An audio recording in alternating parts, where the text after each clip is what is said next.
Bismillahirrahmanirrahim. My name is Mohammad Sufyan. I am physics teacher. Lecture number 5 discuss करने जा रहे हैं और ये रिकॉर्ड किया गया है बाय मोहम्मद सुफियान।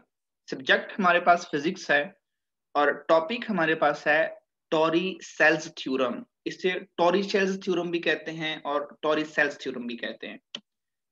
तो ये बेसिकली जो टॉरी-सेल्स है ये एप्लीकेशन है बर्नौलीज इक्वेशन की। Torricelli's theorem is application of Bernoulli's equation.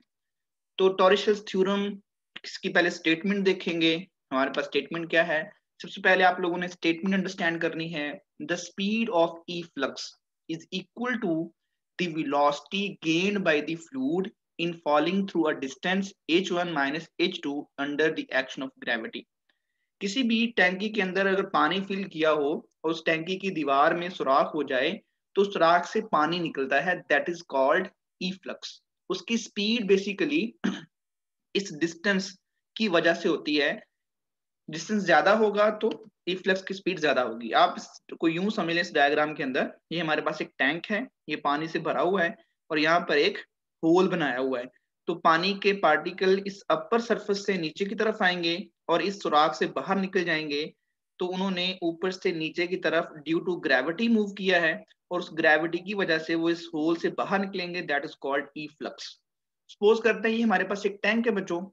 इसकी जो हाइट है पानी के लेवल की ग्राउंड से वो h1 है और इस होल की जो हाइट है ground say that is h2। तो इस होल की upper height from surface of water कितनी होगी? h1 minus h2। इस h2 से अगर मैं ये हाइट माइनस कर दूं तो मेरे पास आएगा h1 minus h2। अब पार्टिकल यहाँ से नीचे की तरफ आएगा, इस होल के करीब आएगा तो उसने कितना डिस्टेंस ट्रेवल किया है, that is h1 minus h2। तो इस हाइट की वजह से जो उसने स्पीड गेन की है इस होल में से निकलते हुए, that is called E flux. ये कुछ इसकी डिस्क्रिप्शन लिखी है। Suppose a large tank of fluid has a small orifice. Orifice कहते हैं सुराख को, ये छोटा सा सुराख है। On it, since the orifice is so small, the efflux speed v2 is much larger than v1 of the top surface of water। अब ये टैंक पानी से भरा हुआ है, यहाँ पर भी पार्टिकल मूव कर रहे हैं और उसकी वेलोसिटी है v1 और यहाँ से जो efflux जो पानी निकल रहा है efflux है उसकी स्पीड है v2। v2 is greater than v1। v2 जो है वो v1 से क्या है, बहुत बड़ा है। तो we can therefore take v1 is approximately equal to 0, hence Bernoulli's equation can be written as। हम बर्नौलीज इक्वेशन यूज करते हैं, ये हमारे पास बर्नौलीज इक्वेशन है। और आप लोगों को पता है कि अगर v1 बहुत कम है और v2 बहुत ज्यादा है तो v1 को हम 0 अज्यूम कर लेंगे इन कंपैरिजन ऑफ v2। ये वही बात लिखी हुई है, we can therefore take v1 is approximately equal to 0।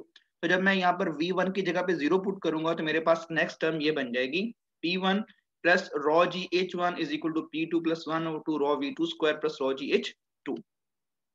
Since p1 and p2 are atmospheric pressure, ये ऊपर से और यहाँ पर जो प्रेशर होगा that is p1 and p2, ये एटमॉस्फेरिक प्रेशर है और इन दोनों की वैल्यू क्या लेंगे? सेम लेंगे, क्योंकि इस टैंक की हाइट नॉर्मल है, इतनी ज्यादा हाइट नहीं है।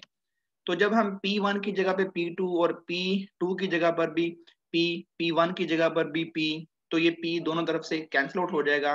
तो ये टर्म बच गई rho g H1 is equal to 1 over 2 rho V2 square plus rho g H2। अब देखें ये टर्म इधर प्लस हो रही है, इधर लेके जाएंगे तो नेगेटिव हो जाएगी। तो rho g H1 minus rho g H2 is equal to 1 over 2 rho V2 square. इसके बाद हम इस टर्म को लेफ्ट पे लिख सकते हैं और ये सारे टर्म्स हम राइट पे ला सकते हैं।